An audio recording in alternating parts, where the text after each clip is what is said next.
മോൺട്രിയലിലെ ഇന്നലത്തെ കാറ്റിനെ പറ്റി പറയാതിരിക്കാൻ പറ്റില്ലായിരുന്നു കേട്ടോ.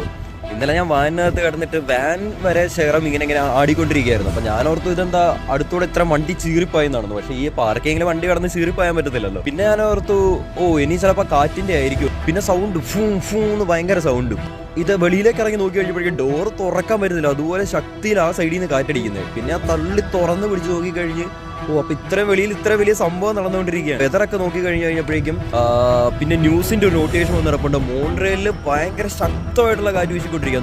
90-100 കിലോമീറ്റർ സ്പീഡിലാണ് കാറ്റ് വീശിക്കൊണ്ടിരിക്കുന്നത്. അതുകൊണ്ട് ഒരുപാട് അലേർട്സുകളൊക്കെ വന്നിട്ടുണ്ടായിരുന്നു. എന്ന് വെച്ച് കഴിഞ്ഞാൽ നാഷണൽ ഹൈവേയിൽ വലിയ വലിയ വണ്ടികൾ ഓടാതിരിക്കുക കൂടുതലും, അതുപോലെ തന്നെ ശ്രദ്ധയോടെ ഓടിക്കുക. അതുപോലെ തന്നെ കാറ്റ് വൻ ശക്തമായതുകൊണ്ട് ഈ ഇലക്ട്രിസിറ്റി ലൈനിലേക്ക് നമ്മുടെ വെജിറ്റേഷൻസ് എല്ലാ സാധനങ്ങളും എന്ന് വെച്ച് കഴിഞ്ഞാൽ കൂടുതലുള്ളതായിട്ടുള്ള വലിയ വലിയ മരങ്ങളും കാര്യങ്ങളും എല്ലാം ഇതിലേക്ക് വന്ന് തട്ടി ലൈനുകൾ പൊട്ടുന്നു. ആൾക്കാരുടെ കറണ്ടും കാര്യങ്ങളും എല്ലാം പോകുന്നു. ഇവിടെ 7000 കുടുംബങ്ങളുടെ കറണ്ടാണ് ഇന്നലെ ഒറ്റ ദിവസം കൊണ്ട് നഷ്ടമായത്. 500ഓളം ഈ ഹൈഡ്രോ ക്യൂബിക്കിൻ്റെ ആൾക്കാർ ജോലിക്ക് ഇറങ്ങി അതെല്ലാം റെഡിയാക്കാൻ വേണ്ടി ഇറങ്ങി നടക്കുക, എല്ലാ കാര്യങ്ങളും ആയിരുന്നു.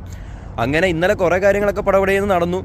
ഇന്ന് വലിയ കുഴപ്പമില്ല കേട്ടോ. ഇന്നത്തെ ദിവസത്തും വലിയ കുഴപ്പമില്ല. ഇന്നലെ ഭയങ്കരം എന്ന് വെച്ചാൽ ഭയങ്കരം. ഒരു മണിക്കൂറിൽ ഒരു 4-5 തവണയെങ്കിലും അത് വന്നുകൊണ്ടിരിക്കുകയായിരുന്നു.